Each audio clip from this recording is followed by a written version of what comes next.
Stay high for the most of time. Meet a stranger, jump right in your climb. Waking up on your sofa. Good morning mga bebs! Kamusta na kayo dyan? Ayan, kahapon, ituloy natin yung vlog natin kagabi. So kagabi, sa akin nga natulog si Yeram sa kwarto, pero grabe yung taas ng lagnat niya. At ako naman, hindi din ako nakatulog mga bebs. Kasi bago matulog, uminom ako ng Pocari. So sumama yung tiyan ko mga bebs hanggang 2:30, hindi pa rin ako nakakatulog. So parang gusto ko nang umiyak na nagdadasal ako kay Lord na sana patulugin niya na ako. Tapos bawat higa ko, parang pumapanik dito yung burp ko na parang nahihirapan akong huminga. So tatayo na naman ako. Tapos ibe-burp ko, ilalabas ko yung hangin. Nakailang punas na ako ilang pahid na ako ng asyete manzanilla mga bebs. And then, nakailang painit na ako ng tubig para sa aking, ano ba yun? Hot press. Ayun. Tapos, uminom na rin ako ng yung tablet ng cabbage. So, ayun. So, sabi ko, tapos ang ginawa ko, nakapag-edit pa ako mga bebs ng vlog ko kahapon. Nakapag-edit pa ako dahil hindi nga ako makatulog. And nanood ng cartoons. Tapos hanggang siguro sa nakatulog na ako mga 2:30 mga bebs, nakatulog na ako. Kasi tingin din ako ng tingin dito sa isa dahil palit din ako ng palit sa kanyang bimpo sa noong mga bebs. Ayun, tapos nagising na ako ng alas 9 mga bebs, alas 9 ng umaga. Medyo pagod ang pakiramdam ko kasi nga walang masyadong tulog. And maaga nagising nagising yung dalawa dahil, aray ko. Ang dami ko ng sakit na nararamdaman. So nagising yung dalawa dahil nga pinatest namin si Yeram kung meron ba siyang flu or meron ba siyang COVID. So, na-test na siya. Wala naman daw mga bebs. Wala naman, okay naman yung test niya. Ano lang daw, it's normal, normal na lagnat, ganyan. So, thankful kasi nga, wala siyang ganung sakit mga bebs. So, andito na siya. Kararating lang nila actually. Tapos pinakain ko na sila.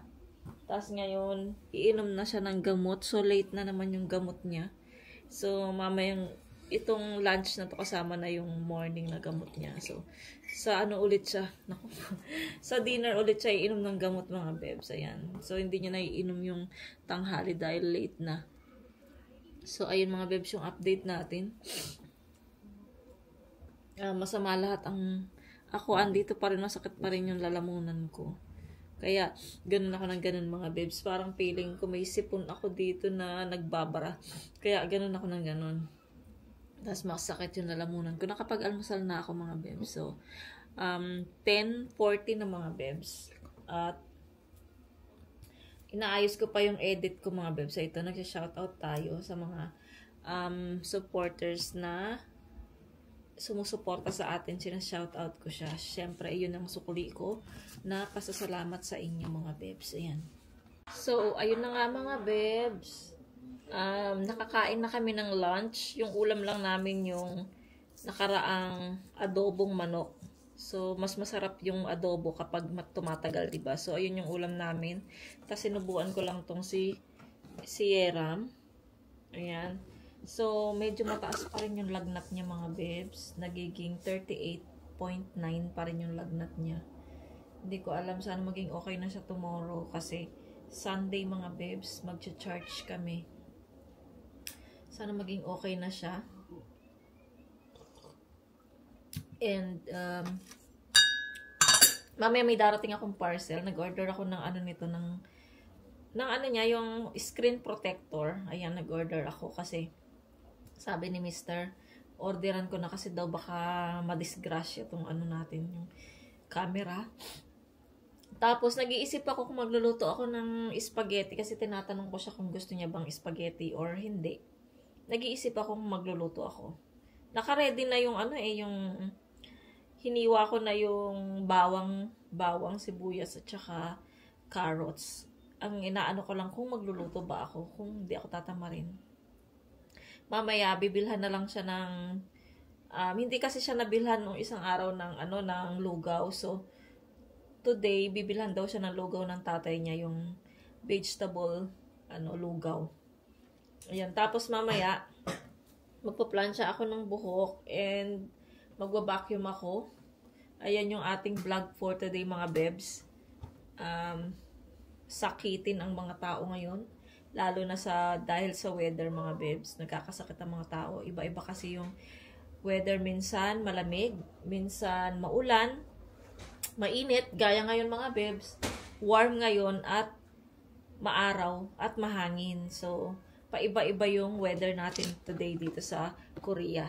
Lalo pat, palapit na yung spring dito. Kaya ganyan na yung weather. At ako talaga yung lalamunan ko masakit. Masakit siya. Actually, masakit siya. Pero, kaya lang. Laban lang, mga bebs. Laban tayo. Kaya natin yan. Lalamunan lang yan. Pero talaga kagabi, grabe. Gusto ko na talagang umiyak kagabi, mga bebs. Nagmamakaawa na ako kay Lord na patulugin niya na ako. Kasi nga, talagang gustong-gusto ko nang matulog. Pag umiga ako, mga bebs, biglang sumusumpong yung tiyan ko, tapos yung hangin sa loob, parang tumitigas yung tiyan ko. Tapos gusto niyang ilabas yung burp, ganon. So, tatayo na naman ako. Tapos, ilalabas ko yung burp. Iyon yung hirap na hirap ako kagabi, mga bebs. 2:30 na. Gustong gusto ko na talagang matulog. Galaw ako ng galaw. Lumalabas ako dito. Tapos, hindi ko alam kung narinig ako ni Mister. Ganon. Tapos, kasi si Mr. doon natulog sa kwarto ng mga bata kasama si Yechan. Si Mr. doon siya sa taas ng kama. Si Yechan naman sa ibaba, no? So, doon. So, pasalamat ako kasi nakatulog din ako, mga bebs. So, yung biglaang hindi mo na alam na nakatulog ka na pala. Tapos, bigla ako nagising nung anong oras na may araw na yata. Ay, meron ng maliwanag na sa labas. So, bigla ako napagising kasi nga si Mr. pumasok sa room namin, chinek up niya yung si Yeram. Tapos yun, nagising ako. Tapos, ay hindi, nung nagising ako bigla, 3:00 yata. Yun, siguro 30 minutes lang ako nakatulog. Tapos napagising na naman ako kasi parang naramdaman kong nagganon si Yeram. Yung tatakot ako yung sa mga, nung baby pa sila. Kasi itong mga anak ko, mga babes, dumaan sila sa convulsion. Ayan. So, parang bumabalik sa akin, sa isip ko, yung ganung pangyayari. Lalo na, mga bebs, yung ang taas-taas ng lagnat niya, diba? Hindi ba meron din namang may mga ganyang edad na nagko-convulsion, diba? So, ayun. So, nung napagalaw siya, napagising ako, tas inayos ko yung niya, yung kanyang bimpo sa ulo. Ayun, tas inahawakan ko yung niya, tas chinek ko na naman yung kanyang temperature. Ayun, mataas nga. So, ayun, naging din ako kagabi at saka hanggang madaling araw, naging nurse din ako, mga bebs. Naging doktor. So, ayun yung ganap namin kagabi, mga bebs. So, ayan, mag-iisip muna ako kung ako ay magluluto ba. So, update tayo later, mga bebs, kapag dumating yung ating parcel. Ipakita ko sa inyo.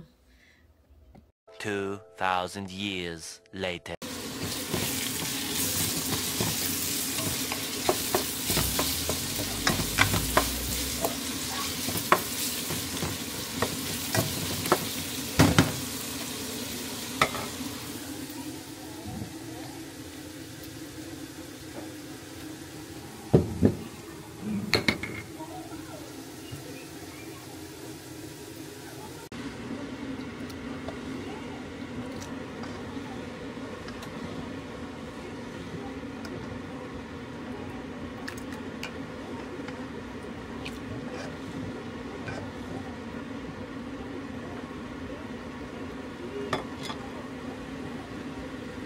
So, ayun na nga, mga bebs. Nakaluto na ako ng wow!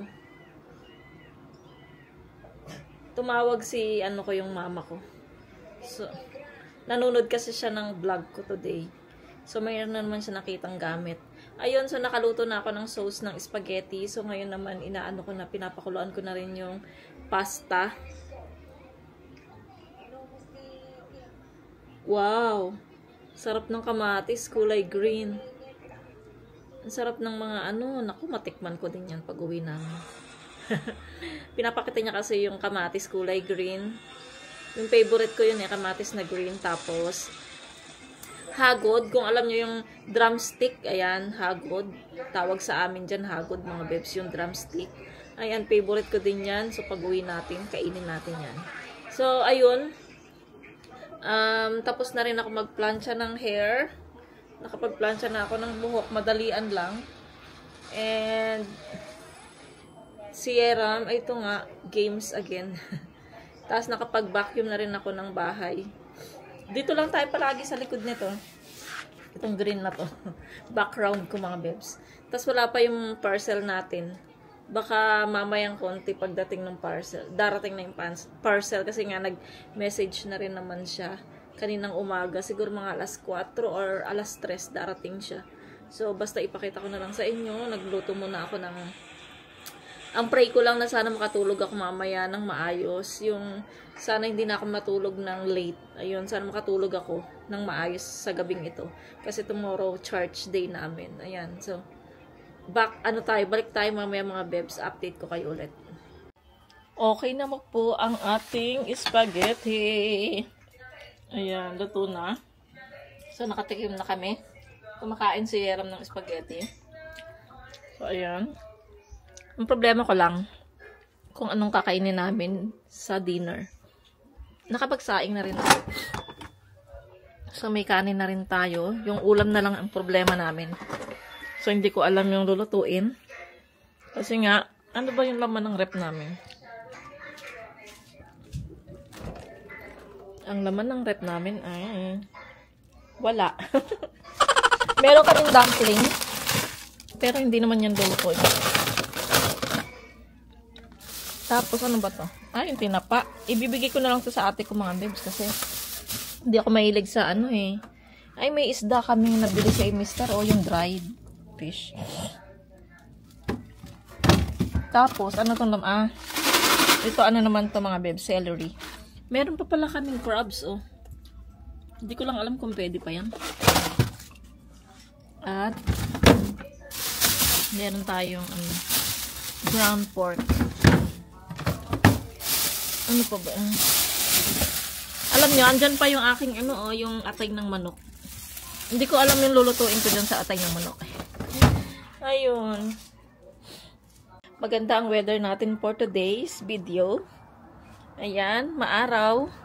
At very warm. Sana nakikita nyo yung teka, pakita ko sa inyo. Ay, si Coco nandito. Baka tumalon kasi siya pag binuksan ko tong screen. So, ayun mga bebs, kung kita nyo yun. Ayun. Kung nakikita nyo. Ayun mga bebs, wait Ayan. Kung nakikita nyo yung na yan. Puno. Ang ganda, no? Nag-i-start na yung bulaklak. Tsaka yun doon pala mga bebs, wait lang.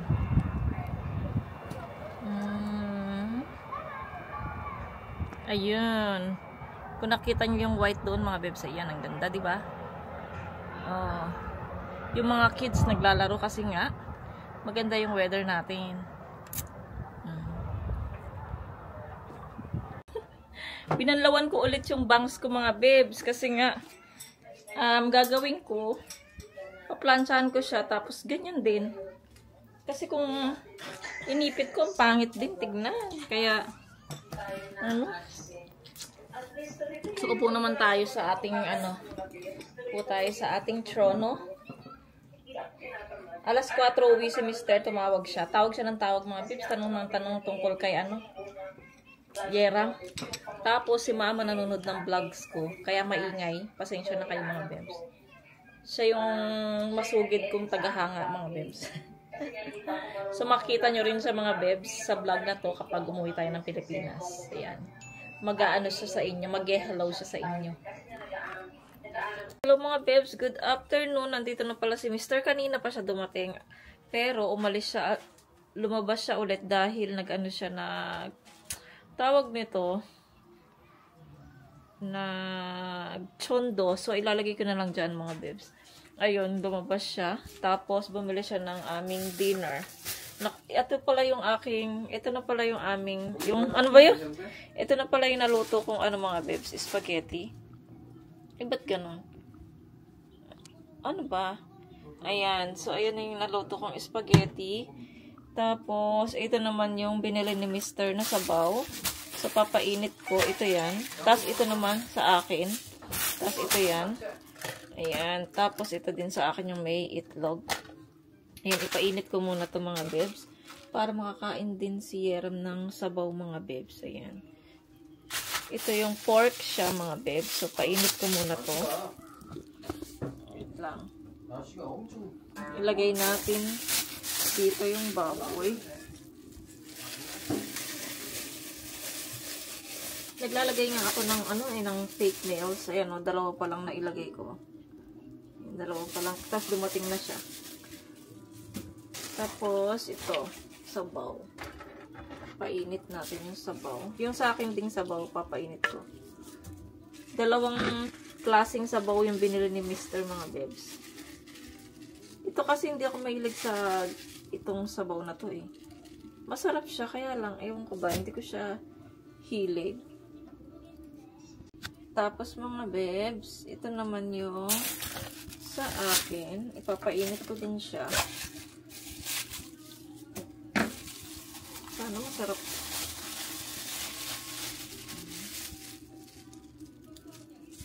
Tapos, meron siyang itlog. Kapag kumukulo na siya mga bebs, ilalagay yung itlog at saka yung kim na, yung ano, yung seaweed na seaweed na dry. Ayan, ilalagay ito dito. Ayan. Tapos, ito pala yung terno din, yung parang yung pampalasa ng ano mga bebs ng unang soup na sinalin natin. Tapos kasama to.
Mga mga bebs, dito na pala yung parcel na hinihintay natin. So, ang tawag nito, i-unboxing ko lang, tapos mag-end na ako ng vlog.